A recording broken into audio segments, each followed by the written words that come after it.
네, 지금 이곳 여의도 정치권 공격과 수비가 오가는 국감이 한창 진행 중입니다. 그 현장 지금 중계 바로 들어갑니다. 시사평론가 최영일 캐스터 나와 있습니다. 안녕하십니까? 안녕하십니까? 네, 반갑습니다. 네. 오늘의 국감 어느 경기장으로 가볼까요? 가장 뜨거웠던 흥미진진한 환노위 네. 환경노동위원회인데요. 네. 여기에 경사노위의 신임위원장이죠. 바로 김문수 선수가 등장하면서 달아오르기 시작했습니다. 퇴장! 당신 레드카드를 퇴장! 받았군요. 레드카드. 예, 이번 국감 최초로 레드카드를 받은 선수가 됐는데요.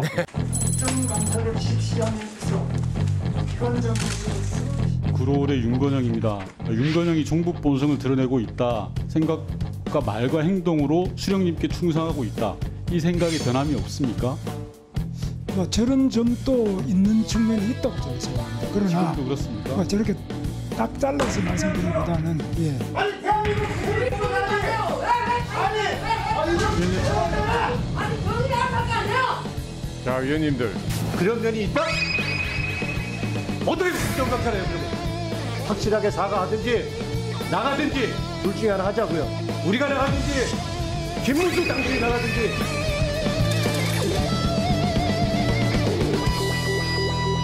왜 저렇게 된 거냐? 네. 자, 지난해 4월에 김문수 위원장 될지 몰랐을 때죠. 네. SNS에 글을 올립니다. 바로 윤건영 의원을 저격한 건데요. 이 종북 주사파 출신이다. 운동권 출신인데. 그리고 생각과 말과 행동으로 반일, 반미를 주장하는 민족의 수령님에게 충성을 하고 있다. 수령님께 충성하면 종북보다는 그냥 간첩 아니에요? 아, 그렇죠. 뭐 난파 간첩입니까? 네. 이제 그런 상황인데 아주 강한 얘기를 이제 현역 의원에게 한 거죠. 그런 측면이 있다고 생각한다. 물러서지 않아요. 네. 그러니까 거기서 이제 터진 겁니다. 네. 그래가지고 부딪혔는데 결국 요 대목은 나중에 사과를 했어요. 사과를 했는데 저녁에 또 일이 터집니다. 문재인 전 대통령에 대해서 문 전 대통령이 나와요? 예, 신영복 선생의 사상을 존경한다. 그렇다면 김일성주의자다. 그러니까 이제 전임 대통령에게 김일성주의자라는 또 색깔론을 강하게 편 거예요. 결국 여기서는요, 실제로 퇴장 당했습니다. 실제로 퇴장이 쫓겨났습니다. 됐죠. 네네네. 아, 요거는 계속 좀 문제가 될 것 같네요. 그러니까요. 네. 경기도지사 시절 도립병원의 낮은 경쟁력은 노조 때문이다. 노조는 머리부터 세탁해야 한다. 쌍용차 노조는 자살 특공대다. 진심 어린 사과를 먼저 해주십시오. 그 무조건 사과해라 이렇게 하는 부분에 대해서는 동의하기 어렵고 제가 잘못된 게 있으면 당연히 사과를 해야지. 제가 이 카드를 꺼내지 않으려고 했는데요. 이거 뭔지 아시죠? 레드카드입니다. 국감장에서 퇴장의 의미고요. 네, 퇴장하십시오. 노란봉투법이 무슨 법이라고 생각하세요? 손배 소송에 대한 제한을 가하는 법이라고 생각합니다. 노동권도 존중돼야지만 재산권도 중요합니다.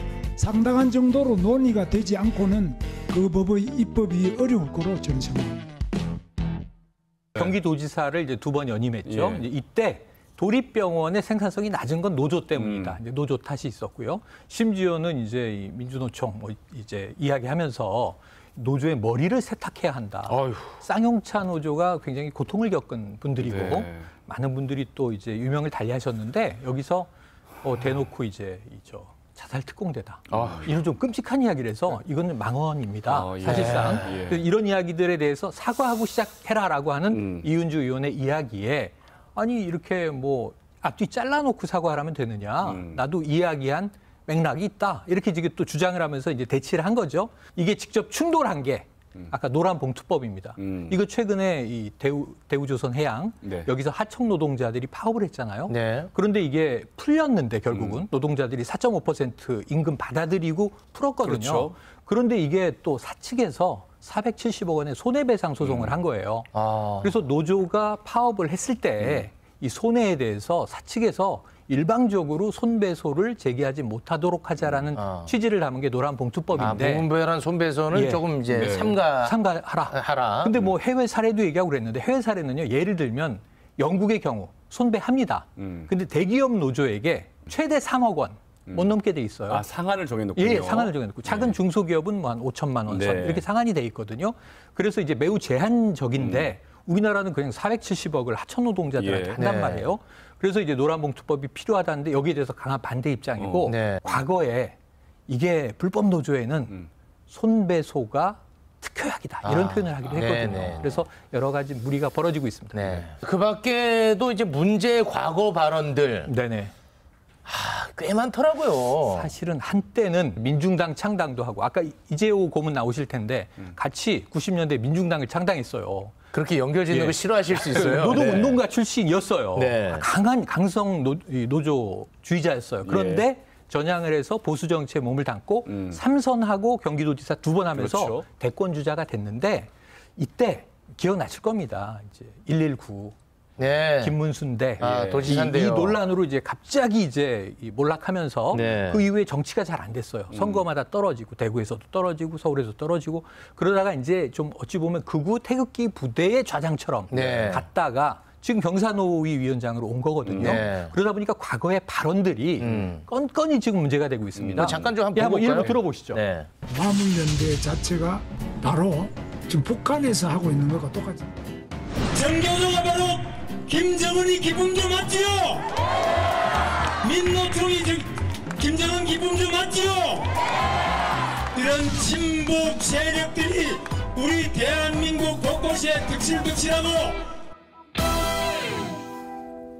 이게 경사노위 위원장이라는 자리가 경영자, 노동자 이 사이를 이렇게 잘 조율하는 그 역할 아니겠습니까? 그런데 이런 시각이 제 역할을 할 수 있을까? 이런 식을 가지고. 대통령 직속 경제사회 발전 노사정위원회예요. 장관급. 예, 그러니까 노동계 또 이제 사측 재계 그리고 경총 또는 노총 다 들어와 있죠. 같이 이제 사회적 대타협을 만들어야 되는 거예요. 네. 균형 감각이 제일 중요해요. 네. 노예 얘기도 듣고 이해해야 되고 사회 이야기도 듣고 이해해야 되고 조율하고 절충안을 내야 되는데 강단도 필요하고 그런데 지금 이 최근 정치적 발언들을 보면 매우 편향적인 극우 성향의 발언, 특히 이제 아까 기쁨조 얘기도 나옵니다만 또 색깔론 대부분 그리고 또 이제 노조에 대한 적대감 이런 게 강하게 드러나다 보니까 인사 자체에서부터 어긋난 거 아니냐. 지금 뭔가 사과를 하고 여러 가지를 앞으로 잘하겠다 해도 될까 말까 하는 분위기예요. 이미 민노총은 이제 경사노위 안 한다 그랬어요. 경사노위 역대위원장 보시면 처음에 한광옥. 바로 이제 DJ 때입니다. 그 한광옥. 이따가 박지원 원장님 나오십니다. 그리고 두 번째로 뭐 김원기. 그리고 대부분 노동부 장관 출신이거나 노사관계 전문 학자들이었어요. 그래서 이런 경우는 좀 드물었기 때문에 여러 가지 앞으로 파장이 예상이 됩니다.